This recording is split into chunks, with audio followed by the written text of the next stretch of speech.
이제 4강 두 번째 얘기인데요. 여기에서는 그럼 앞에서 뭐 여러 가지 기본적인 얘기 했었잖아요. 제일 중요한 거는 네비어-스톡스식에서 점성이 있고 그 점성이 너 잘 보면은 기계적 에너지 손실도 되지만 그게 열 에너지 생성도 설명한다. 그럼 마지막으로 열 에너지를 생성을 하면은 우리가 에너지가 소산된 걸로 치니까 전체 시스템에서 에너지가 없어졌고 그거는 에너지 캐스케이드에서 앞에서 얘기했던 거죠. 이번 장 말고 에너지 캐스케이드에서 결국에 제일 마지막에 가장 작은 스케일에서는 난류 에너지가 열 에너지로 소산된다라고 했잖아요. 그 부분을 설명을 해주는 항이 될 거다라고 얘기를 할 수가 있습니다.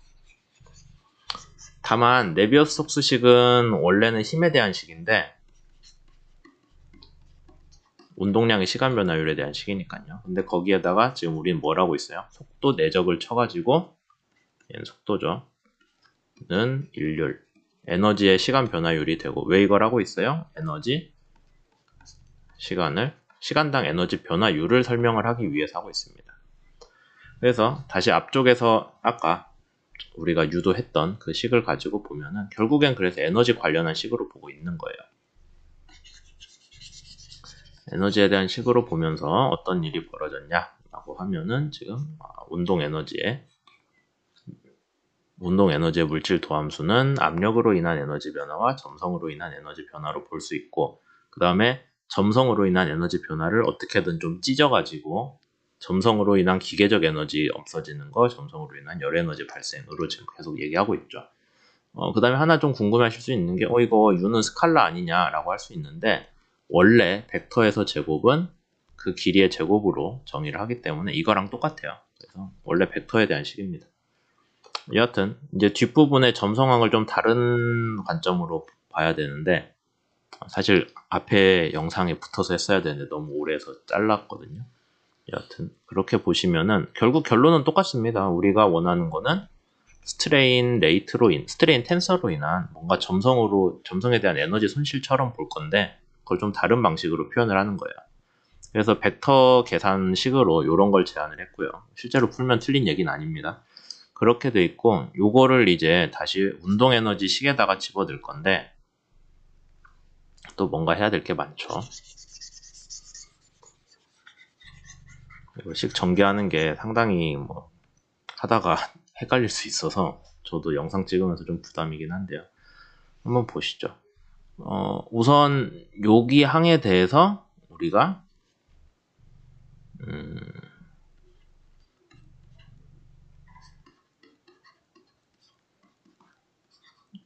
뭐 원래 이런 식으로 표현한다라는 거는 알고 있죠. 여기에다가 원래 네비어-스톡스식이 네비어-스톡스식을 들고 오면 안 되죠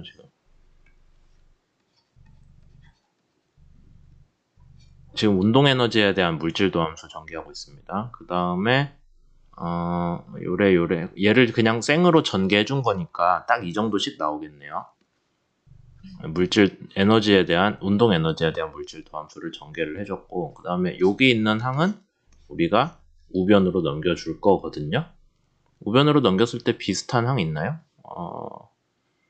여기 있네요. 여기 2분의 u제곱 있고, u가 있고, 그럼 또 편미분 안에 있는데? 라고 하실 수 있는데, 우리 내내 하던 얘기 있죠? 연속 방정식 집어넣어가지고 계산해보면은 여기 u가 튀어나온 거나 원래 있던 거나 항이 서로 같다라고 알 수 있을 겁니다. 그럼 얘 해결됐고요. 이거 뭐 원래 있던 항이죠. 여기 있던 항이고 그 다음에 얘를 두 개로 쪼개가지고 여기 앞에 있는 항은 뒤에다 뺐고 뒤에 있는 항은 앞으로 빼고 하는 그런 차이가 있네요. 근데 이제 사소한 얘기긴 한데 원래 우리가 외적 칠 때요. 앞뒤 순서 바꾸면은 앞에 부호 마이너스 붙거든요. 그래서 여기 마이너스가 붙는 것 때문에 여기가 지금 보시면은 순서가 뒤집혀서 들어갔다라는 거 알 수 있을 겁니다. 그 다음에 여기 동점성계수는 그냥 스칼라고 변하는 거 없으니까 앞으로 뺐어요. 그래서 이런 식으로 정리를 해줄 수가 있고요. 그 다음에 이제 책에서 보면은 얘를 적분을 닫힌 영역에 대해서, 닫혀있는 영역에 대해서, 그럼 에너지가 들어오고 나간 게 다 똑같지 않냐? 닫혀있는 영역이니까요. 우리가 닫힌 영역에 대해서 에너지가 들어오고 나가는 게 다 똑같으니까, 그럼 결국에 기계적 에너지가 더하고 빼고 하는 거는 뭐 그냥 지들끼리 알아서 해결될 문제고, 마지막으로 그러니까 기계적인 에너지들은 뭐 알아서 해결되는 거고, 지금 여기 있는 항들이 뭐 얘가 무슨 의미를 갖나요? 라고 얘기할 수 있는데, 여러분들이 이런 게 무슨 의미, 앞에 두 개는 알잖아요. 이거는 이제 알 것 같은데, 요거 두 개가 무슨 의미를 갖나요? 라고 하면은 사실 설명을 드리면 이게 베르누이식이거든요. 베르누이식이 우리가 에너지 보존식이다 항상 제가 얘기하잖아요. 그럼 에너지 보존식인데 에너지 보존이 안 됐어요. 뭐 때문에? 점성으로 에너지가 없어졌으니까. 그 항이고 점성으로 열 에너지가 생겼으니까 라는 순으로 설명을 하게 되거든요. 그걸 어디서 봤냐? 우리가 앞에서 이 식으로 얘기할 때 똑같은 얘기를 했었죠. 그래서 거기에 대해서 일일이 다 어떤 의미인지 설명을 했잖아요. 그러니까 요 부분에 대해서는 여러분들이 이거 식이 정확히 물리적으로 어떤 의미를 갖는 거지? 라고 직접 설명을 하시기보다는 이미 결론 알고 있잖아요. 결론에서부터 매칭을 해가지고 그냥 이해하고 넘어가시는 게 더 편합니다. 그게 더 이해하기가 쉬울 거예요. 그렇게 돼 있어서 어쨌든 간에 기계적 에너지는 뭐 다 됐고, 기계적 에너지는 들어오고 나가는 거 우리가 생각해보면 에너지 보존이잖아요. 질량 보존이랑 똑같이 에너지 보존이어야 되니까 걔는 0이겠죠. 여기 다이버전스 치면은 우리가 질량 보존에 대해서는 얘는 0이다 라고 항상 쓰잖아요. 그러니까 이게 무슨 뜻이에요? 밀도 아니면 질량이 컨트롤 볼륨에 대해 들어오고 나가는 양이 다 보존된다라는 거거든요. 그러니까 같은 의미로 앞에 있는 항에 대해서 기계적 에너지는 다 보존된다라고 그냥 넘어가시고 뒷부분 항만 보시죠. 그럼 뒷부분 항에 대해서는 이렇게 뒷부분 항만 살아남으니까 에너지의 변화량은 뭘로 간다? 이 항으로 간다예요. 근데 이 항이 앞에서 얘기했던 점성이랑 전개하면 똑같거든요. 그러니까 우리가 이렇게도 쓸 수 있는데 앞에서 했던 점성으로 인한 열에너지 생성이랑 똑같네? 라는 데까지 올 수 있습니다. 그러니까 이거는 전체 영역에 대해서 에너지 소산율과 같구나.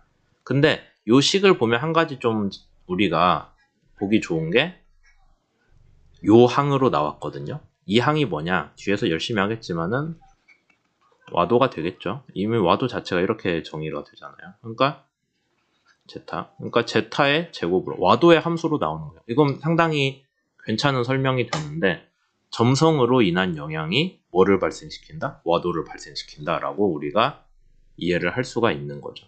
그러니까 아직 난류 얘기는 아니에요. 점성체에서 점성의 영향으로 뭐가 생기냐라고 하면 와도가 생깁니다. 그 와도는 이제 열에너지의 크기와 같습니다 라는 식으로 개념적으로 설명할 수 있는 거죠. 뭐 이걸 정확히 갖다가 난류 해석을 하겠다 그거는 아니긴 한데, 뭐 우리 앞장에서 전에 얘기했잖아요. 난류는 통계적으로 설명을 할 건데, 근데 난류의 메커니즘에 대해 설명을 할 때는 이 개념이 뭔가 좀 새롭죠. 왜냐면 학부 때 배우던 건 아니니까. 뭐 그렇게 돼 있고요. 그 다음에 책에서 잠깐 또 딴 얘기를 하는데, 그거 2강에서 이미 했던 얘기예요. 뭐냐면은 압력이 속도의 함수로 표현이 된다라는 얘기거든요. 그거를 이제 왜 얘기를 하냐면은, 그래서 압력 문제는 속도 갖고 풀면 안 된다. 난류 문제는 속도 갖고 풀면은 압력이 변하니까 좀 뭐한다. 그럼 뭘로 갖고 해야 되냐? 속도 변화로부터 유도되는 와도 변화로 해야 된다라는 게 최종 결론이고요. 거기까지 가는 내용을 아주 엄밀하게는 아니고 그냥 개략적으로 소개를 하고 있습니다. 우선 네비어스톡스 식이랑 연립방정식 가지고 정리를 하면 이게 네비어스톡스 식이죠. 이제 많이 봐서 외울 것 같습니다. 그렇게 됐고, 아니면 책에서는 뭐 이렇게 전개하기도 하죠. 대류항을 우변으로 빼서. 그 다음에 네비어스톡스 식에다가 분산을 통째로 적용을 해줘요. 분산이 아니라 발산인데, 다이버전스죠. 다이버전스를 통째로 적용을 해주시면은 여러분들이 뭐를 알 수 있냐면요, 우리가 또 좋아하는 연속 방정식을 이용을 해가지고 항들을 막 지울 수 있거든요. 그래서 발산을 적용하면 얘 0됩니다. 그 다음에 또 보시면은 요거 했고 얘도 0돼요. 점성항이 0이 되는 건 되게 좋은 거예요. 그렇게 해서 보면은 항이 이렇게 압력하고 대류항에 대해서만 정리가 되고요. 요거 항에 대한 해는 우리가 비오사바트 법칙을 이용해서 구한다라고 2장에서 얘기했었죠. 그래서 하면은 이런 식으로 나오는데 이게 책이 조금 오타가 났나 싶기는 한데 이제 요거 항 있잖아요. 요거 보면 이렇게 돼 있는데 이제 원래의 순서는 요거 해주고 거기에다가 U가 붙는 게 맞죠. 우리가 네비어스톡스식에서 대류항 할 때 그렇게 하잖아요. 요거 보면은 당연히 앞에서부터 계산하는 거긴 하니까 여러분들이 오해하진 않을 것 같긴 한데 그래도 확실히 하려면 이렇게 쓰는 게 좀 나을 것 같습니다. 여하튼 그렇게 해서 이렇게 하면은 압력은 지금 속도만 알면은 위치별로 압력은 다 구할 수 있다라는 게 2장에서도 했던 얘기죠. 여기서 다시 또 얘기합니다. 이제 뒷부분은 그냥 글로 설명이 되는데요. 그러면 우리가 난류 유동장에 저 문제를 끌고 왔다고 해봐요. 그럼 난류 유동장에서는 속도를 알면 압력을 안다. 근데 그게 사실은 압력 전달 속도에 대해서 이게 압력이 전달이 되거든요. 그러니까 우리가 얘기하는 음속으로 전달이 됩니다. 공기 중에서는 300m/s인데 물은 훨씬 빨라요. 그러다 여기서 무한이라고 했지만 진짜 무한은 좀 아닌 것 같고 제 생각에 그냥 음속이라고 합시다. 근데 음속이라고 해도 여러분들이 생각하는 계산 영역에서 특히 선박에 대해서 아니면 해양 쪽에 대해서 계산 영역에서 비하면은 음속이 거의 동시라고 봐도 무방은 하거든요. 거의라고 했습니다. 왜냐면은 우리가 현실적으로 계산하고 있는 게 뭐 모형선 하면 길이 커봐야 10m고 거기에다가 도메인 길이 하면은 뭐 한 100일 7배 정도 했다고 쳐보게요. 그럼 70m짜리 도메인이에요. 잘해봐야 70m짜리 도메인인데 지금 음속이 제가 정확히 얼마인지 모르는데 뭐 대충 한 1400m/s 된다고 칩시다. 진짜인가요? 잘 모르겠어요. 하여튼 그럼 20분의 1초 만에 처음 속도 변화가 계산 영역 끝에 압력에 영향을 주거든요. 기본적으로 그렇게 계산이 되겠죠. 음속이 1400이 맞는지는 잘 모르겠는데.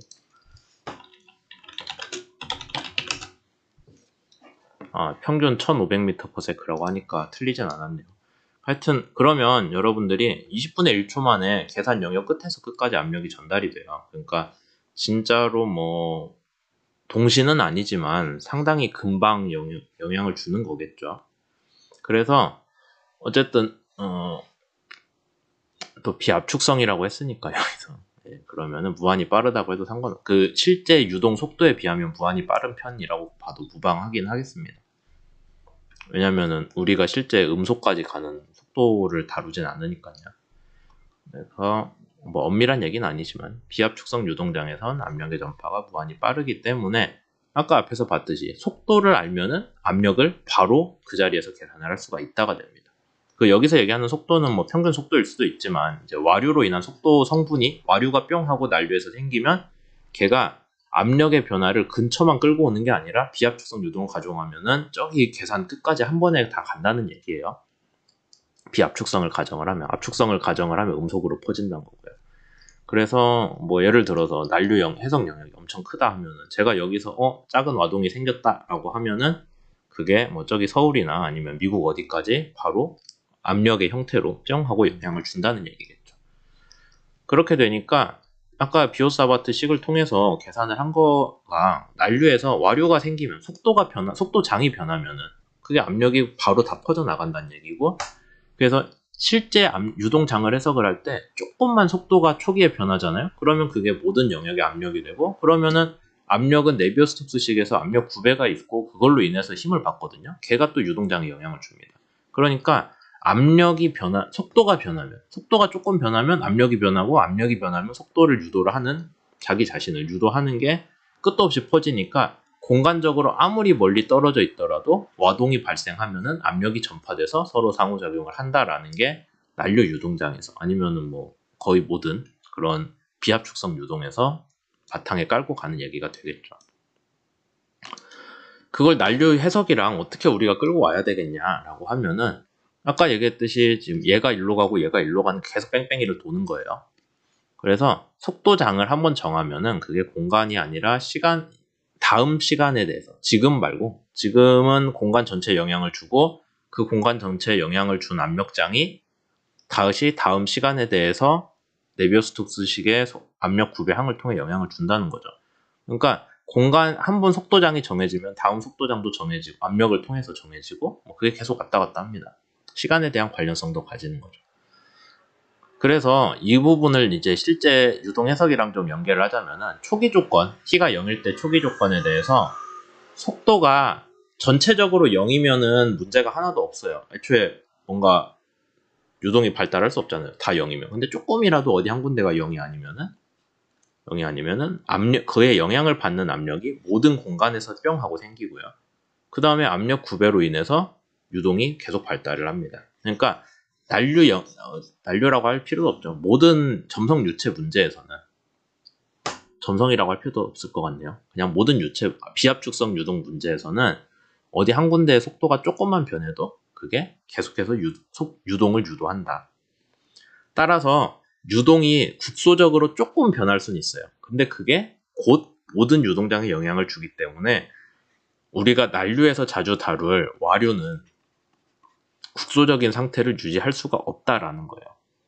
왜냐하면 여러분들 생각에 한번 뺑 돌면 그 자리만 도는 거 아니냐. 근데 속도장이랑 압력 관점에서는 뭐 영향이 크든 작든 간에 한번 유동을 저었으면은 그 속도장 변화로 인해 압력장이 생기고 전체적인 압력장이 변하고 그 압력장이 전체적으로 네비우스-스톡스식을 통해서 유동을 유도한다라고 되는 거죠. 그 문제가 발생을 합니다. 그러니까 여러분들이 나는 이 근처만 보면 좋을 것 같은데 그게 실제로는 안 된다는 거예요.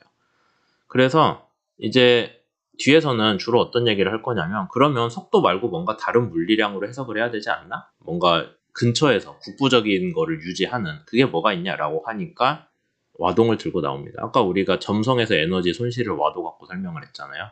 그래서 그러면 우리가 이제 와도를 아니면 와류를 어떻게 정의를 해야 되냐 문제가 오는데 이제 그냥 와류라고 하면은 얘가 뺑글뺑글 도는 유동이라서 뭐 일정한 크기를 갖는 것처럼 그렇게 얘기를 했는데 지금 그게 아니라 그냥 요 와동 자체를 보는 게 아니라 와동이나 와류 자체를 보자는 게 아니라 얘가 갖고 있는 와도 있죠.